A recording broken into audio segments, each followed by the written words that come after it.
জাহাঙ্গীরনগর ইউনিভার্সিটিতে এখন জাকসু নির্বাচন গতকাল থেকে মানে বুঝতে পারছেন তো, গতকাল শুরু হয়েছে, এখনো পর্যন্ত জাকসুতে নির্বাচন চলছে, এখনো পর্যন্ত ফলাফল আসেনি। বলা হচ্ছে যে আজকে শুক্রবার দুপুরের পর গিয়ে ফলাফল ঘোষণা হবে। তার মানে প্রায় 24, আরও বেশি, 24 ঘন্টা থেকে প্রায় 30 ঘন্টা হয়ে গেছে, তার চেয়েও কম বেশি, এখনো পর্যন্ত ফলাফল হয়নি। প্রশ্ন উঠছে জাতীয় নির্বাচন কিভাবে আমরা সমাপ্ত করব সময় মতো। জাতীয় নির্বাচন হবে সারা বাংলাদেশ ব্যাপী। এখন পর্যন্ত যদি আগের নিয়মে হয়, সারা বাংলাদেশ ব্যাপী জাতীয় নির্বাচন অনুষ্ঠিত হবে। এই বর্তমানে যে প্রশাসন রয়েছে, বর্তমানে যে পরিবেশ রয়েছে, বর্তমানে যে রাজনীতিবিদরা রয়েছে, বর্তমানে যে সরকার রয়েছে, এই পরিবেশেই এই কমিশন, এই সব কিছু মিলিয়েই জাতীয় নির্বাচন হবে। বলা হচ্ছে যে একটি ফেয়ার, ফ্রি, ক্রেডিবল এবং ঐতিহাসিক নির্বাচন অনুষ্ঠিত হবে। বিশ্বাস করেন আপনারা? কমেন্টে লেখেন, কমেন্টে। আর পারলে শেয়ার দিয়ে অন্যদেরকে জানানোর বা বোঝানোর জন্য একটু সুযোগ করে দিন। আমি মূল যে কারণে আজকে ভিডিওটি করছি সেটি একটু বলতে চাই।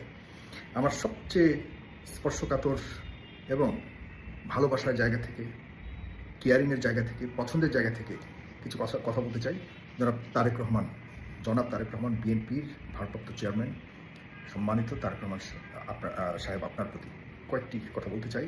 ডাকসু এবং জাকসু নির্বাচন বর্তমানে চলছে। ডাকসু নিয়েই সবচেয়ে বেশি এখনো পর্যন্ত আলোচনা রয়েছে এবং প্রশ্ন রয়েছে। ডাকসুতে একটা পদ আপনার দলের ছাত্র সংগঠন পায়নি, একটাও না।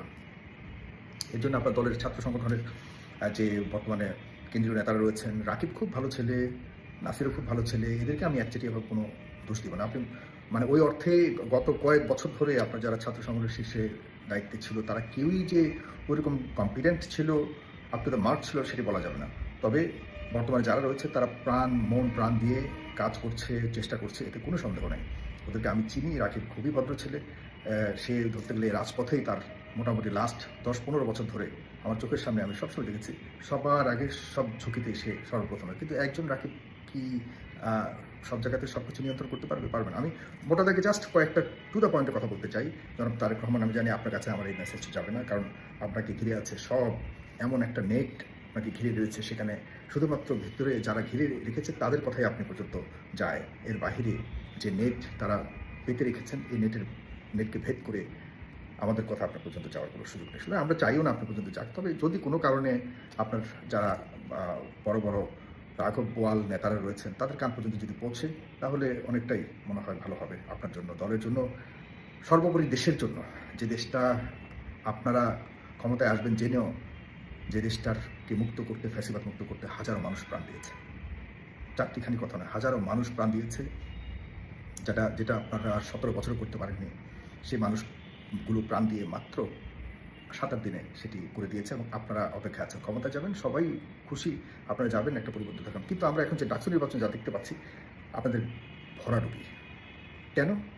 আমি আপনাদের টু দ্য পয়েন্টে যে কথাগুলো বলবো, আপনি যদি আপনার একটা ইনভেস্টিগেটিভ টিম তৈরি করেন যে কেন এটা হলো, এই টিমটাকে ওই আপনার আশপাশ কেন্দ্রিক না বানিয়ে সত্যিকার অর্থেই যারা আপনার সমালোচনা করে তাদের কাছ থেকে নেবেন। যারা আপনার বলতে কি, আপনি তো, আপনাকে সবাই পছন্দ করে ব্যক্তিগতভাবে, আপনি অনেক নির্যাতিত, আপনার চেয়ে নির্যাতিত বিএনপিতে, আপনার পরিবারের চেয়ে নির্যাতিত বিএনপিতে বা বাংলাদেশে আর কেউ নাই। সুতরাং আপনার প্রতি যখন কেউ কোনো কিছু বলবে, এটা মনে রাখবেন যে আপনার দলের কারণে, আপনার দলের নেতাদের কারণে এমন একটা পর্যায়ে মানুষ আসে যখন আপনাকে ঘিরে প্রশ্নগুলি করে বা আপনার উপরে দায় দিয়ে কথাগুলি বলে, কারণ আপনি শীর্ষে রয়েছেন।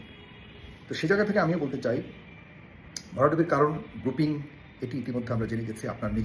আপনি যখন যাকে যেখানে বসান, ওই কেন্দ্রকে বা ওই ব্যক্তিকে, ওই দায়িত্বের ব্যক্তিকে নিয়ে 3-4টা আলাদা আলাদা গ্রুপিং তৈরি হয়ে যায়। কীভাবে তাকে ডুবানো যায়, এই ধরনের একটা টেন্ডেন্সি কাজ করে, যেটি এখানেও ঘটেছে। আপনার দলের প্রত্যেকটা স্তরে, শুধুমাত্র ছাত্র দলে নয়, সবগুলি উইংয়ে যদি আপনি খবর নেন, এরকম ধরনের গ্রুপিং, আভ্যন্তরীণ কুন্দল এবং এক নেতা আরেক নেতাকে দাবানোর যে প্রচেষ্টা, এই ধরনের বিষয়গুলি সার্বিকভাবে আপনার মূল দলকে ভয়ঙ্করভাবে ক্ষতি করছে, যেটি আপনি খবর নিলে জানতে পারবেন। আমি সব কিছুকে বলছি, আপনাকে মাথায় রাখতে হবে, সামনে জাতীয় নির্বাচন। আমি আপনার দলকে সমর্থন করি বা আপনাকে সমর্থন করি এই ধরনের কোনো কারণে নয়। আমরা চাই একটা ব্যালেন্সড সরকার আসুক, জবাবদিহিতামূলক একটা সরকার আসুক, যেখানে সকল দলের কোনো না কোনোভাবে একটা কন্ট্রিবিউশন থাকবে, যেন একে অপরের প্রতি প্রশ্ন করতে পারে এবং আমাদের দেশ দশের জন্য, জনগণের জন্য কথা বলতে পারে। এরকম একটা পার্লামেন্ট চাচ্ছি। যদি একচেটিয়া কোনো একটা দল ক্ষমতায় থাকে শেখ হাসিনার মতো, তাহলে পরিবর্তন মানে কি? আমরা সেরকম কোনোভাবে চাচ্ছি না। আমরা এমন যদি হতো যে আওয়ামী লীগের একটি ভালো অংশ যুক্ত হওয়ার কোনো সুযোগ থাকতো, সেটির জন্য আমি সমর্থন দিতাম। আমি জানি না সেই পসিবিলিটি আছে কিনা। তারাও যদি তাদের মানে একটা অংশ এসে ক্ষমা চেয়ে যদি এই জাতির কাছে কোনোভাবে আপনার একটা ব্যালেন্সড পার্লামেন্ট করবার জন্য তাদের কোনো একটা কন্ট্রিবিউশন সুযোগ থাকতো, সেটাকে আমি সমর্থন করতে রাজি আছি, যদি সেরকম মানে কম্পিটেন্ট এবং গ্রহণযোগ্য কেউ থাকে। আমি এরকমভাবেও চাই, কারণ সবাই তো আর শেখ হাসিনা ছিল না, সবাই অপরাধ করেনি, তাদের মধ্যে ভালো মানুষ আছে নিশ্চয়ই। আমরা এখনও পর্যন্ত তাদেরকে আশপাশে দেখি, তারা ঘোরাফেরা করছে। আবার এমন খবরও আছে অপরাধীদেরকেও আপনার দলের লোকজন বহু সুযোগ সুবিধা দিয়ে তাদের কাছ থেকে নিজস্ব ব্যক্তিগত স্বার্থ হাসিল করছে। সেই বিষয়ে পরে যে গেলাম না। আমি যেটা বলতে যাচ্ছি জনাব তারেক রহমান, আমি যতটুকু শুনলাম বলা হচ্ছে যে ডাকসুতে যারা ইলেকশন করেছে আপনার দলের, তাদেরকে আর্থিকভাবে সহায়তা করা হয়নি।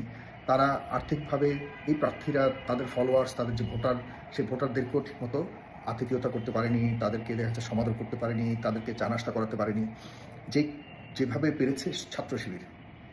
আমি আপনাকে বলতে চাই, আর্থিক সামর্থ্য আপনার দলের এই 5ই আগস্টের পর আপনার দলের শীর্ষ হাজারো নেতা আছে, হাজারো, মানে শীর্ষ বাদ দেন, মিড লেভেলেরও অনেক নেতা আছে যারা সামনে গত 15 বছর যাদেরকে রাস্তায় দেখা যায়, কিন্তু সামনে ইলেকশনকে ঘিরে তারা এখন যেভাবে বিভিন্ন অঞ্চলে প্রস্তুতি নিচ্ছে, বিভিন্ন অঞ্চলে যেভাবে চাঁদাবাজি এবং অন্যভাবে যে ইনকাম করেছে, কিছু কিছু নেতা আছে তাদের 1 মাসের ইনকাম দিয়ে 2-3টা ডাকসু চালানো যাবে, নির্বাচন চালানো যাবে।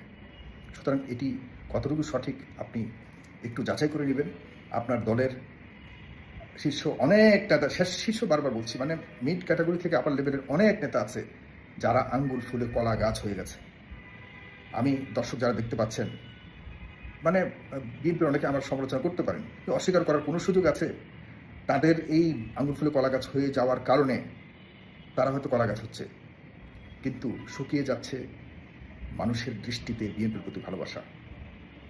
আর সেই ভালোবাসার ফুরিয়ে যাওয়ার কারণে চোখের অশ্রু শুকিয়ে যাচ্ছে যারা বিএনপিকে ভালোবাসে, যারা বিএনপির ত্যাগী, তারা শুধুমাত্র বুকে চাপা কষ্ট নিয়ে শুধু দেখে যাচ্ছে, কিচ্ছু বলবার নেই। কারণ আপনি ওই ধরনের মানুষগুলিকে দায়িত্ব দিয়ে রেখেছেন যারা শুধুমাত্র নিজেকে একটু সামর্থ্যবান, শক্তিশালী বলে প্রকাশ করার মাধ্যমে অথবা প্রমাণ করার মাধ্যমে কোনো না কোনো জোর জুলুম করে যে আপনি মনে করছেন তারাই বুঝে আপনার দলকে জিতিয়ে আনবে অথবা তারাই আপনার দলকে টিকিয়ে রাখবে। কোনোভাবেই সামনে এই সুযোগ নাই জনাব তারেক রহমান। ভালোবাসা ছাড়া কোনো অর্থ সামনের ভোটারদেরকে আকৃষ্ট করতে পারবে না। লিখে রাখেন, আপনি লিখে রাখেন জনাব তারেক রহমান।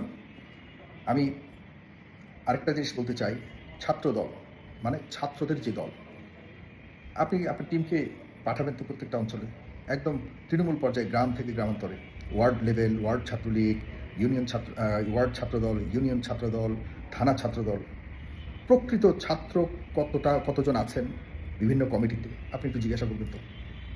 আমি আপনাকে বলে দিচ্ছি 75% প্রকৃত ছাত্র নেই আপনার, একদম পুরোপুরি রুট লেভেল পর্যন্ত যেসব কমিটি আছে আপনার 75% হলো অছাত্র। এই অছাত্রদের কাজ কি জানেন? এখন তো আপনাদের প্রতিপক্ষ শক্তভাবে নাই, এরা কদিন পর পর বিভিন্ন ধরনের মহড়া দিবে, এদের শক্তি প্রকাশ করবার জন্য মহড়া দিবে। এরা বিভিন্নভাবে একটা ভয়ঙ্কর, চারপাশের মানুষ যাতে একটা ভীতি অনুভব করে সে ধরনের মহড়া দিয়ে বলবে যে আমরা ছাত্রদল আছি আমরা, অথচ তাদের সাথে শিক্ষার কোনো সম্পর্ক নেই। তারা কেউই প্রকৃতপক্ষে ছাত্র না, দেখতে শুনতে ভালো, একটু ফর্সা টর্সা আছে, তাকে ছাত্র নেতা বানিয়ে দিচ্ছে, অথচ তার সাথে শিক্ষার অথবা কোনো শিক্ষা প্রতিষ্ঠানের সাথে কোনো সম্পর্ক নেই। দুঃখজনক। এতে করে প্রকৃত ছাত্ররা ছাত্র দলের জন্য প্রাণ ভালোবাসা থাকলেও তারা রাজনীতি করতে আসতে পারছে না, তাদের ইচ্ছা থাকলেও তারা সুযোগ পাচ্ছে না। কারণ আপনি যাদেরকে দায়িত্ব, আপনার এই লোকাল লেভেলের যেসব নেতারা যাদেরকে ছাত্র দলের দায়িত্ব দিয়ে রেখেছে, তারা বস্তুত ছাত্র তো নাই, তারা একটা ভীতিকর পরিবেশ তৈরি করে নিজেদের একটা প্রভাব প্রতিপত্তি ধরে রাখবার জন্য তারা চেষ্টা করে যাচ্ছে, নাম দিয়েছে ছাত্রদল। আপনি বলুন, ডাকসুতে একটা বিশাল একটা নীরব বিপ্লব হয়ে গেল না? অথচ আমরা জানি ডাকসুতে সবচেয়ে শক্তিশালী ছাত্রদল। এখন তো ছাত্রলীগ নাই, ছাত্রলীগ তো মহাশক্তিশালী, কোনো সন্দেহ নাই, ছিল একটা সময়, কিন্তু তাদের তো কোনো অস্তিত্ব নাই। এখন আছেন আপনারা, আপনাদের অস্তিত্ব এখন দেখা যাচ্ছে যেটা ভাবনা আর যা ঘটলো এর মধ্যে আমরা আকাশ আর পাতাল ব্যবধান দেখতে পাচ্ছি। আপনি কখনো কি যাচাই করেছেন যে মানুষের মন থেকে তো ভোটটা দিবে, এই মনে কি আছে একটাবার বোঝার চেষ্টা করেছেন?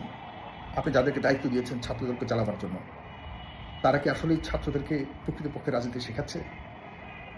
নাকি তারা নিজেদের একটা শক্তিশালী অবস্থান করবার জন্য ছাত্র দলকে ব্যবহার করছে, নিজেকে একটা কেন্দ্রীয় রাজনৈতিক মানে আমার আন্ডারে ছাত্রদল আছে একটা ভাব দেখানোর জন্য, আর আপনি পর্যন্ত শুধুমাত্র যে আমি ছাত্রদলকে ধরে রেখেছি, এটা দিয়ে কি রাজনীতি চলবে? এজন্য কি এত বড় একটা পরিবর্তন হয়েছে? আপনারা যেভাবে বলবেন এভাবেই চলবে? আপনাকে শুধুমাত্র ভালোবাসার কারণে কথা বলে বললাম। সামনে নির্বাচন, জাতীয় নির্বাচন, মনে রাখবেন এই নির্বাচনগুলির প্রতিফলন সামনে ঘটবে। আমি এও বিশ্বাস করি বা এও জানি আপনার সিনিয়র নেতারা মনে করে যে আরে ডাকসু রাকসু সব যাক, আমাদের জাতীয় নির্বাচন হলেই হলো।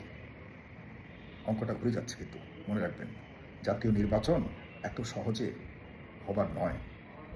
আমি আপনাকে বলে রাখলাম, জাতীয় নির্বাচন হলেও এত সহজে পার পেয়ে আসার মতো সুযোগ খুব কম থাকবে।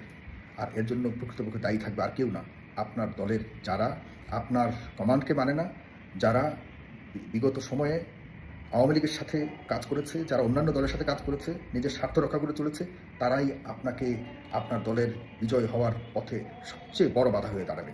আপনি লিখে রাখুন যদি আমি কোনোভাবে ভুল কথা বলে থাকি। তাদেরকে আপনি এখনও পর্যন্ত সুযোগ দিয়ে রেখেছেন, ওকে অযোগ্যদেরকে, যারা কোনোভাবেই আপনার দলের জন্য গত এই 17 বছর মন প্রাণ দিয়ে চ্যালেঞ্জ নিয়ে আপনার দলকে মুক্ত করবার জন্য, আপনার মাকে মুক্ত করবার জন্য, আপনাকে দেশে আনবার জন্য, আপনার দলকে সুসংগঠিত রাখবার জন্য কোনো ভূমিকা রাখেনি।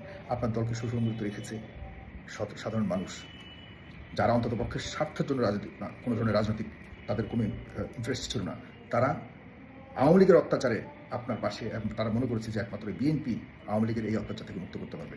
আপনার দলের শীর্ষ নেতারা সেরকম কোনো অনেকেই তো বসেই ছিল যে শেখ হাসিনা কখন মৃত্যু হবে তখন তারা হয়তো আসবে ক্ষমতায়। আমি আরও অনেক কথা, সেই দিকে আরেকটা আলোচনা, আমি ওদিকে যাব।